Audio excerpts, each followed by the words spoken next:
பிரியமானவர்களே, இயேசுவின் நாமத்தில் இந்த தியான வேலைக்கு உங்களை மகிழ்ச்சியுடன் வரவேற்கிறேன். நாம் ஏசாயா தீர்க்கதரிசன புஸ்தகத்தில் முதல் அதிகாரத்திலே 6வது வசனத்தை வாசித்து ஜெபம் செய்து இன்றைக்குரிய வேத வசனங்களை தியானிப்போம். உள்ளங்கால் தொடங்கி உச்சந்தலை மட்டும் அதிலே சுகமே இல்லை.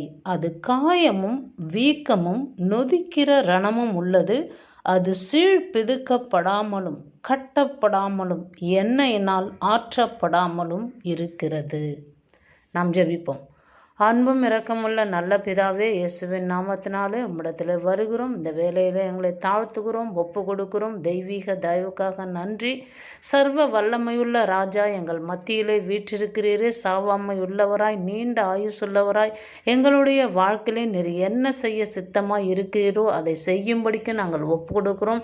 பரலோகத்திலே உம்முடைய சித்தம் செய்யப்படுவதால் அங்கே மகிழ்ச்சியும் சமாதானமும் தெய்வீக கிருபையும் தயவும் இருக்கிறது போல இங்கேயும் எங்கள் வீட்டில், எங்கள் குடும்பத்தில், எங்கள் சபையில், எங்கள் ஊழியத்தில், எங்கள் தேசத்தில் எல்லாவற்றிலும் உம்முடைய சித்தம் செய்யப்படும்படிக்கு ஒப்பு கொடுக்கிறோம். ஆண்டவரே, உம்மை அறிகிற அறிவில் எங்களை நடத்துவீராக. தேவனை அறிகிற அறிவில் நாங்கள் தொடர்ந்து நடக்கும்படிக்கு கர்த்தாவே, எங்களுக்குள்ளே மனக்கண்கள் பிரகாசமாகி தேவனுடைய வார்த்தை விளங்கிக் கொள்ள எங்களுக்கு ஒத்தாசை செய்வீராக. பரிசுத்த ஆவியானவர் எங்களுக்கு ஊழியம் செய்யட்டும். ஒருவருக்கே துதி கனம் மகிமை யாவற்றையும் ஏறெடுத்து இயேசுவின் நாமத்தினாலே ஜெபித்து ஒப்பு கொடுக்கிறேன் பிதாவே, ஆமேன். நாம் தொடர்ச்சியாக விதைப்பும் அறுப்பும் அப்படிங்கிற தொடரை நம்ம பார்த்து கொண்டு வருகிறோம். அதில் நாம் பொருளாதாரத்தில் எப்படியெல்லாம் செழிப்பட முடியும், பலன் பெற முடியும் அப்படிங்கிறத தான் சமீபத்தில் நாம் தொடங்கியிருக்கோம். அப்போது நம்மளை செழிப்படைய செய்கிறவர் இயேசுங்கிற எண்ணம் நம்மளுக்குள்ளே இருக்கணும். இப்போது கொஞ்ச நேரத்துக்கு முன்னாடி ஏசாயா புஸ்தகத்தில் வாசித்தோம் இல்லையா? இதோட அர்த்தம் என்னென்னா, முதல்ல ஏசாயா புஸ்தகத்தோட அந்த தொகுப்போட காரியம் என்ன, அதோட கான்செப்ட் என்ன, அதோட கருத்து என்ன, ஏசாயா புஸ்தகத்தோட கருத்து என்ன அப்படின்னு பார்த்தா, 66 அதிகாரங்கள் முழு வேதாகமத்தின் 66 புஸ்தகங்களை அடக்கியது அப்படின்னு வியாக்கியானம் பண்ணுறாங்க. அப்போ நம்ம புரிந்து கொள்ளணும். அப்போ இந்த முதல் அதிகாரம் எதை குறித்து சொல்லுது, அப்போ ஆதியாகமம் புஸ்தகத்தை பற்றி சொல்லுது அப்படிங்கிறத புரிஞ்சுக்கணும். ஏன்னா ஆதியாகமம் புஸ்தகத்தில் தான் மனுஷன் என்ன பண்ணுறான், பாவத்தில் விழுந்து கர்த்தருடைய வார்த்தையை மீறுறான். ஸோ அப்போ நம்ம இப்போ வாசித்த வாக்கியமும் இந்த 6வது வசனமும் அதைத்தான் நம்மளுக்கு சொல்லுது. நம்ம என்ன நினச்சிக்கூடாது, ஏதோ சீழ் பிடிச்சிருக்கு, புண்ணு வந்துருச்சு, அப்படி இல்லை. நல்லா புரிந்து கொள்ளுங்கள். நாம் ஆண்டவரை விட்டு ரொம்ப தூரம் போயிடும். சில வேலைகளில் ஆவிக்குரிய ரீதியில் நாம் ரொம்ப கஷ்டமான இடத்துல இருக்கோங்கிறது நம்மளுக்கு உணர்வே இல்லாமல் இருக்கிறோம். அதனால தான் கர்த்தர் என்ன பண்ணுறாரு, அடுத்தடுத்த வசனங்களை நீங்கள் வீட்டில் வாசி பாருங்கள். அவர் நம்மளை அழிக்காமல் கொஞ்சம் மிச்சம் மீதி வச்சுருக்காராம். இல்லைன்னா சோதம் குமார மாதிரி அழிச்சிருவாராம். ஏன்னா சில பேர் சரியாக ஜபிக்கிறவங்க இருக்கிறீங்க, சில பேர் தேவனுக்கு பயந்து வாழ்கிறவங்க இருக்கிறீங்க, சில பேர் கர்த்தர் என்ன சொல்கிறாரோ அப்படியே கீழ்ப்படுகிறீங்க. எல்லா கட்டளைகள் பிரமாணங்கள்லாம் நீங்கள் நிறைவேற்றி முடிக்கிறவங்களா இருக்கிறீங்க. உங்கள் நிமித்தம் அநேகம் பேரை அவர் காப்பாற்றிக்கிட்டு வராரு. ஸோ அதை தான் நம்ம புரிந்து கொள்ளணும். அப்போது நம்ம பொருளாதாரத்தை குறித்து நம்ம பார்க்கும்பொழுது ஒரு காரியம் நம்மளுக்கு விளங்கணும். இந்த கொஞ்சம் மீதியாக வச்சிருக்கிற ஜனம் அற்புதமான ஆசீர்வாதத்துக்கு பாத்திரவான்களாக இருக்கிறார்கள். ஆனால் ஆண்டவருக்கு எல்லாரையும் ரட்சிக்கிறது விருப்பம், ஆசீர்வதிக்கிறது விருப்பம். அதனால தான் அவரிடத்துல நம்ம மனம் திரும்பணும். ஏன்னா 2 எஜமான்களுக்கு ஊழியம் செய்ய ஒருவனாலும் கூடாதுன்னு மத்தேயு 6:24, லூக்கா 16:13 சொல்லுது. அப்போது எல்லாவற்றுக்கும் வேறு என்னன்னு கண்டுபிடிக்கணும். புரியுதுங்களா? ரணவைத்தியர் இயேசு கிறிஸ்து நம்மளை ஆவிக்குரிய ரீதியிலும் பூமிக்குரிய ரீதியிலும் சுகப்படுத்துகிறவர் அவரு தான். இப்போ உடம்புல ஒரு காயம் வந்தால் டாக்டர்கிட்ட போய் அப்படி சரி பண்ணிட்டு வந்துடலாம். ஏதோ டிஞ்சர் போடுவாங்க, மருந்து போடுவாங்க, மாத்திரை கொடுப்பாங்க, ஊசி போடுவாங்க. ஆவிக்குரிய ரீதியில் மனதளவில் காரியங்களை கர்த்தர் தான் டீல் பண்ண முடியும். அப்போது எனக்கு இன்னது தேவைன்னு அவர் அறிஞ்சிருக்கிறார்னா அவர்கிட்ட தான் நான் போய் என்னுடைய ஆவிக்குரிய காரியங்களை டீல் பண்ண முடியுங்கிறத புரிஞ்சுக்கொள்ளணும். அப்போ முதல்ல வேறு என்ன, இந்த பணத்தில் நம்ம நிறைய பேர் விழுந்துருவோம். பைபிள் முழுக்க நீங்கள் வாசித்து பாருங்கள். அப்போ அதை உண்டாக்குறது யார், அதோட நோக்கம் என்ன அப்படின்னு புரிஞ்சிட்டா நாம் அதில் சரியாக நடந்து கொள்ள ஆரம்பிப்போம். ஆவிக்குரிய ரீதியில் சீழ் பிடிச்சவங்களாக இருக்க மாட்டோம். ஹெல்த்தியாக இருப்போம், வெல்த்தியாக இருப்போம். வெல்த்தியஸ்ட்டு ஹெல்த்து நம்மளுக்கு தொடர்ந்து இருக்க ஆரம்பிக்கும் கிறிஸ்துவுக்குள்ளே. அப்போ கிறிஸ்துவுக்குள்ளே நம்ம நல்லா வாழணுங்கிறது தான் தேவனுடைய திட்டம். நம்மளை ஐஸ்வர்யவனாக மாற்றுறவர் அவர் தாங்கிற ஞானம் நம்மளுக்கு புரியணும். இல்லை பரவாயில்ல, நான் ஏழையாக பிச்சைக்காரனாகவே இருந்துட்டு போகிறேன், கர்த்தருக்காக இருக்கிறேன், அப்படியெல்லாம் அவர் உங்களை வைக்க விரும்பலைங்க. நம்ம அதெல்லாம் மாற்றிக்கொள்ள வேண்டும் சில காரியங்களை, சரியா? அதனால் உங்கள் இருதயத்தில் இந்த ஆடியோவை பாஸ் பண்ணிட்டு நீங்கள் ஒரு ஜெபம் செய்யுங்க. ஆண்டவரே, எனக்கு நிறைய காரியங்கள் விளங்கலை, ஐஸ்வர்யத்தை கொடுக்குறவர்னு நீங்கன்னு கூட எனக்கு விளங்கலை, அதனால் எனக்கு உதவி செய்யுங்க. இந்த வார்த்தைகளை நான் கேட்கும்பொழுது நான் புது ரூபமாக மறுரூபமாக மாற்றப்படணும். இனிமேல் வருகிற நாட்களில் தேவனுடைய புதிய சிருஷ்டியாக நான் வாழப்போகிறேன்.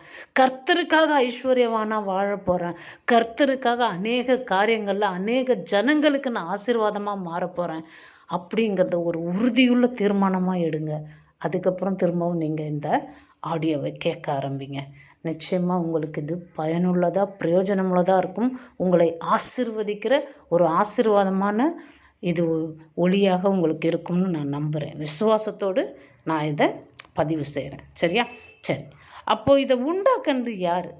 இந்த பணத்தை, இந்த காரியங்களை உண்டாக்குறது யாருன்னு பார்த்தா தேவன் தான். வேதம் சொல்லுது, யோவான் 1:3 சகலமும் அவராலே அன்றி வேறு ஒருத்தராலையும் உண்டாக்கலை, அவர் தான் உண்டாக்குனாரு. இல்லைங்க, அது பணத்தை குறித்து சொல்லுதா, அது இயேசுவை குறித்து சொல்லுது அப்படின்னு. எல்லாமே அவரால் உண்டாச்சுன்னா பணமும் அவரால் தான் உண்டாச்சு. ஆதியாகமம் புத்தகம் 17:12 வாசி பாருங்கள். வெள்ளி பொண்ணை குறிச்செல்லாம் சொல்லப்பட்டிருக்கு. முதல்ல பணங்கிற வார்த்தை எங்கே வருது? அந்த இடத்துல தான் வருது. நீங்கள் ஆகாய புஸ்தகம் 2வது அதிகாரம் 8வது வசனம் வாசித்து பார்த்தீங்கன்னா, வெள்ளி என்னுடையது, பொண்ணு என்னுடையதுன்னு கர்த்தர் சொல்கிறாருங்க. அவர் வாயால் சொல்கிறாரு. அப்போ அவர் உண்டாக்கி இருக்கிறாரு.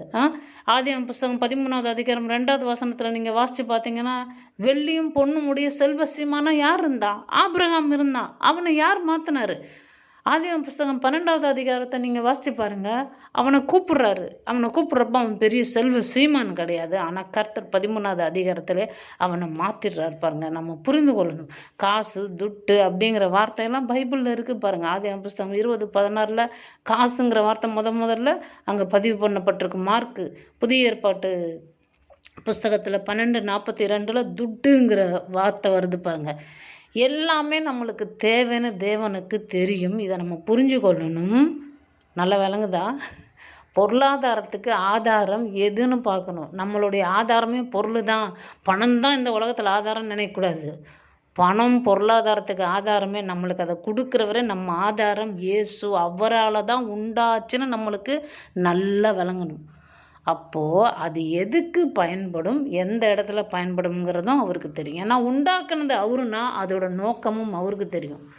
அதனால் நம்ம தப்பாக அதை எடுத்து கையாண்டு கொண்டு இருக்கக்கூடாது. மத்தேயு சுவிசேஷ புஸ்தகம் 17வது அதிகாரம் 27வது வசனம் வாசித்து பார்த்தீங்கன்னா, வரி பணத்தை நீ என்ன பண்ண?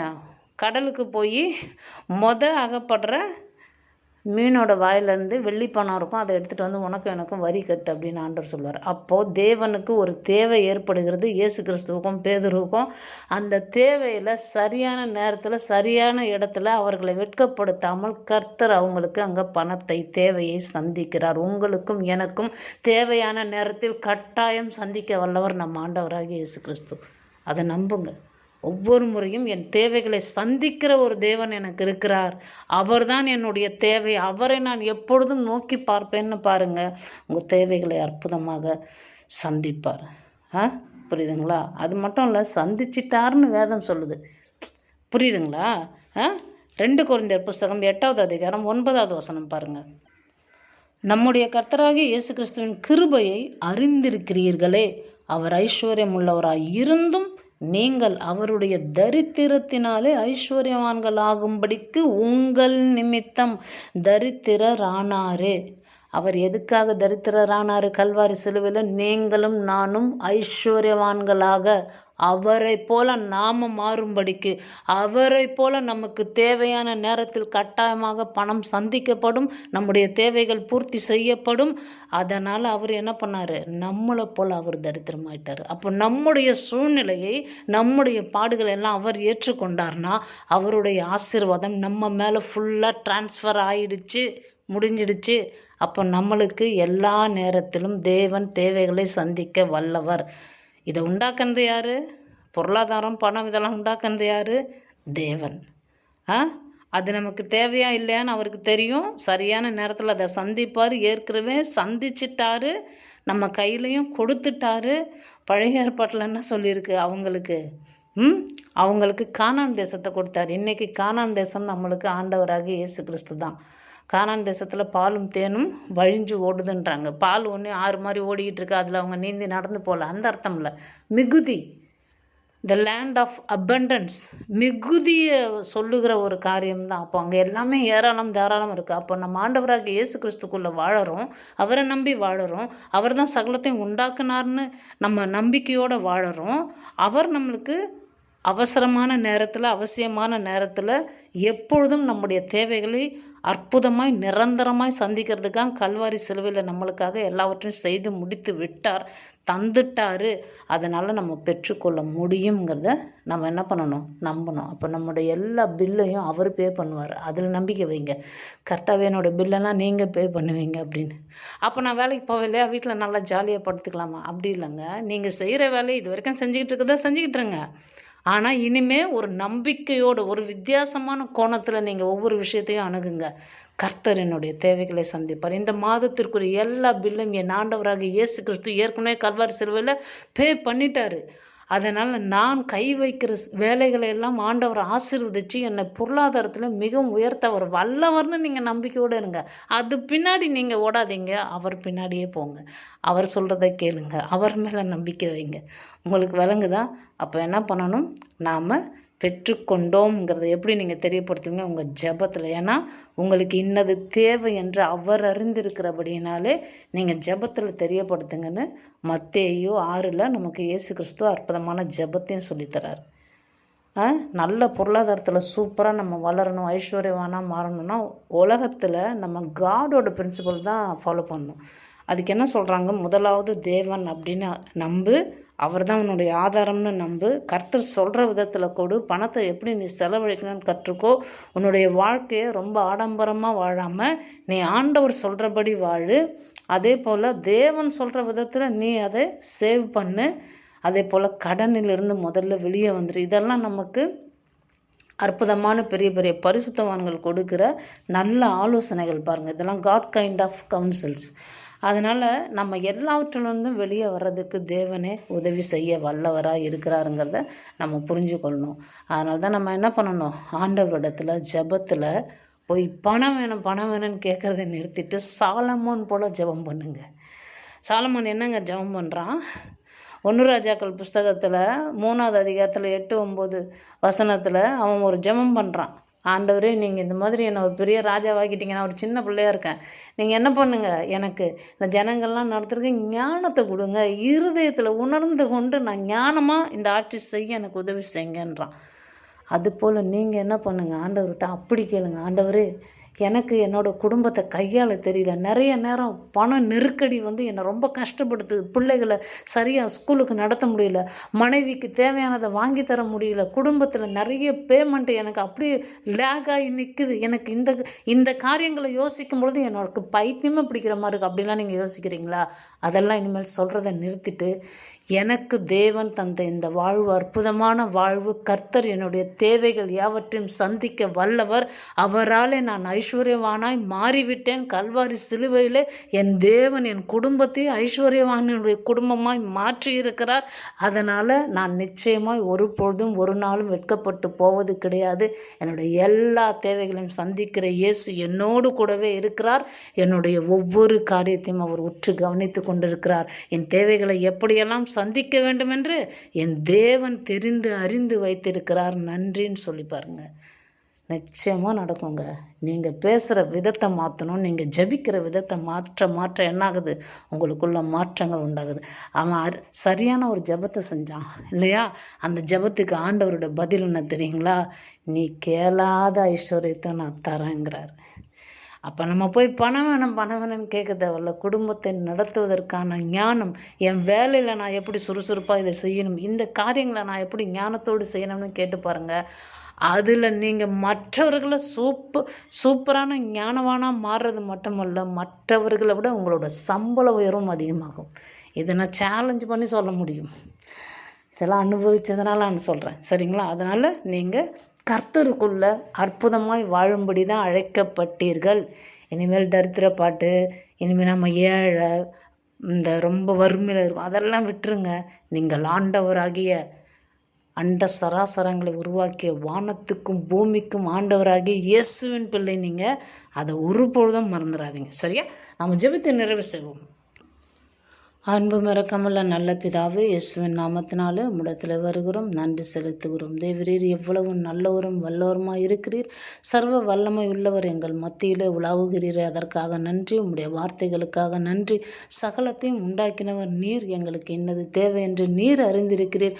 அதற்காக நாங்கள் நன்றி செலுத்துகிறோம். கர்த்தாவே, இதோ இந்த நாளிலே கூட உம்முடைய கிருபையினாலும் இரக்கத்தினாலும் இந்த வசனங்களை நாங்கள் இன்னும் அதிகமாய் தியானித்த ஆண்டவரே, எங்களுடைய எல்லா தேவைகளையும் சந்திக்கிற ஒரு பணக்கார அப்பா ஆண்டவராகிய இயேசு கிறிஸ்து எங்களுக்காக கல்வாரி சிலுவையிலே எங்கள் ஏழ்மையை, தரித்திரத்தை ஏற்றுக்கொண்டு எங்களை ஐஸ்வர்யவான்களாக மாற்றி இருக்கிறார் என்கிற நம்பிக்கை எங்களுக்குள்ள இன்னும் அதிகமாகும்படிக்கு தொடர்ந்து நடத்துவீராக.